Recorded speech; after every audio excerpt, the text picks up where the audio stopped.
How many hungry? Very hungry? So I'm going to make it really quick. But before I get on to my journey, what I'm going to share with you is, why are you here? Okay? And Chef Thiru has not asked me to say this, okay? But I want you to understand, why are you here? Before I go on to say that, just a year ago, I dropped my son at VIT campus, and I exactly know the anxiety all these parents must be having. What will the guys eat? They don't know how to make their bed. They've never washed their clothes. You know, will they really survive? We've put down so much of money. What will eventually come of this? Please know that your words are in best hands. It's not only what they're going to learn cooking. It's a lot more that goes beyond that. It's living life, fighting little struggles, making their own bed, washing their own clothes. More than that is getting tough. That is what we really learned here. So don't look at it as he's going to become a cook and he's excited about that. Okay? Because back 20 years when we were around, all they knew was, that's a cook. You know, once you were a chef, it's no more like that. Like my friends here have displayed in their presentation, there's so much more the industry has to offer. Indians are one of the most hardworking humans compared to the whole world. So you have a much better chance than anywhere out there in the world. And I can write that and give it to you. So why do I say this? That's because after I passed out from here 25 years ago, when I say that, always I feel really very old, you know. But 25 plus years ago, when I passed out, I joined the Indian hotel company as a chef. I had this one-night focus to be out of the country, because all the glamour of the outside world appeals to you a lot more when you're in the country. It's only when you're there, really, you understand the value of your own country. You know, so after working with the Indian hotels for about 4 years, that is a Taj group of hotels, I was based out of Goa, where I met my husband, and I regret it even up to date, you know. So with that experience, I moved to Dubai, and we did a lot of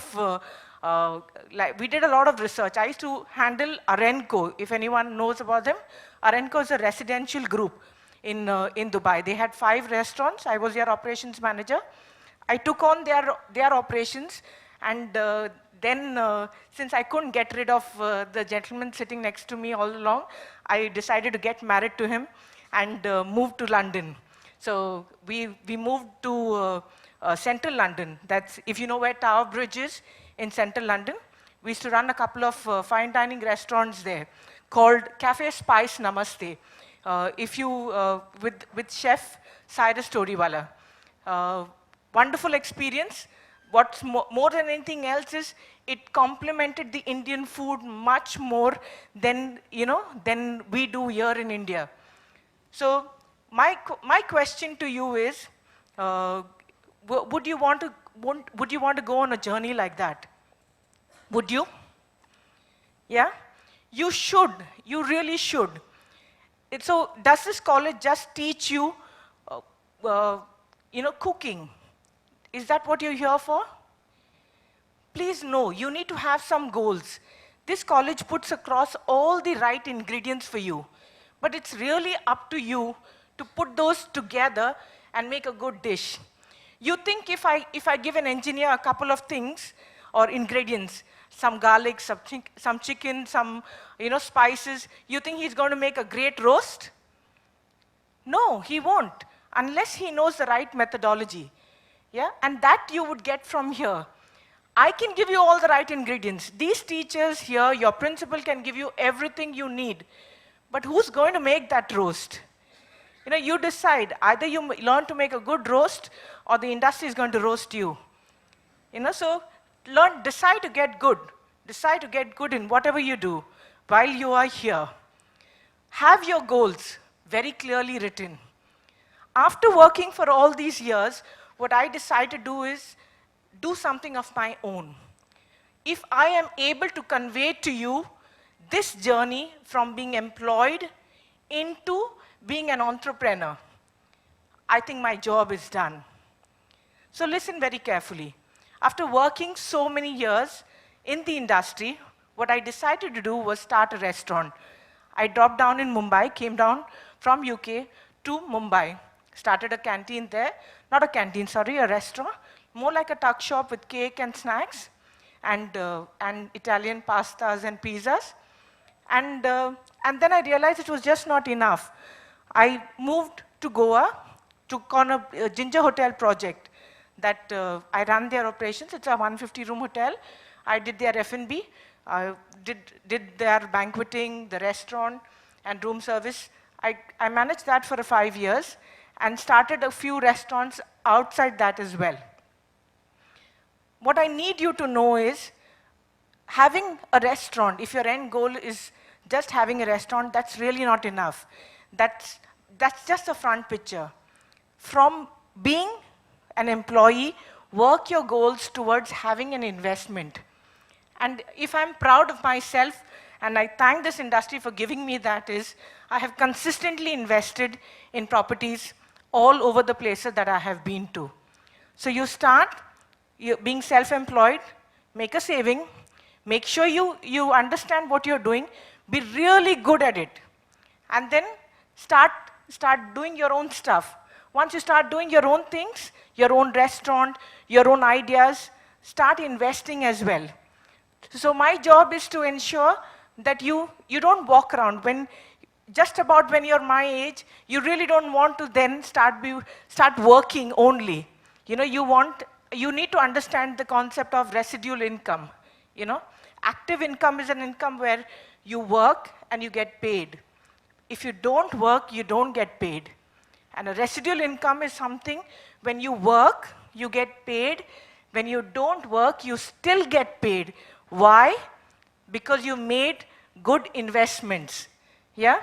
So build a brand, make a name, make investments that will pay you even though you're not working. So this entire exercise, it will pay you much more than an active income. Initially, residual incomes pay you very less, but eventually it will. One example of a residual income, if I can give that to you, is I picked properties, ran restaurants in them, built a brand, leased it out. I sit back, because it's an operational brand, I get huge incomes, huge rentals. From that, move to the next one. Build a brand, bought a property, build a brand. It takes time to do this, Build a brand, lease out the whole thing, and get an income from that. So now, I have managed to do 6 as such up to now. My target had been doing 3 or 4 every year. I'm happy to do that, and I hope I can continue that for the next 20 years. Yeah? So in totality, you have to decide what you're going to do. You have to make sure that you have some goals while you are here. Nothing happens just by magic. You got to work for it. Yeah? You have to make your parents' money worth it and pay them back much more. This time when I was in my son's university, he looked at the software that I was using. He's into programming. And he says, Ma, you can change all of this really quick. And you can do these sort of, ideas. So you can align. My request to you is align with what's happening, and learn what is happening. That's the only way forward. I made a whole lot of notes, and I have no clue what I'm going to say out of them. Yeah, but I hope you get the picture. I hope in totality you get this picture. My request to you is also to constantly seek a mentor. At every stage of your life, when you're in your first year of your culinary arts, seek a mentor. Every teacher will have something to teach you. It's only when the student is ready that the teacher will appear. So it's up to you to find that. Please be humble, always. Humility is what's most important. And relationships. if you don't start building relationships from now on, it's not always to get. You will have that one thing to give. Please learn to give. Listen carefully, learn to give, learn to be of service, and be humble always. Because these relationships that you build, you will never know when it will come back to help you, yeah, over the years. That will be all from me, unless there are any more questions. We'll take it in the panel session then. Yeah, thank you so much, everyone.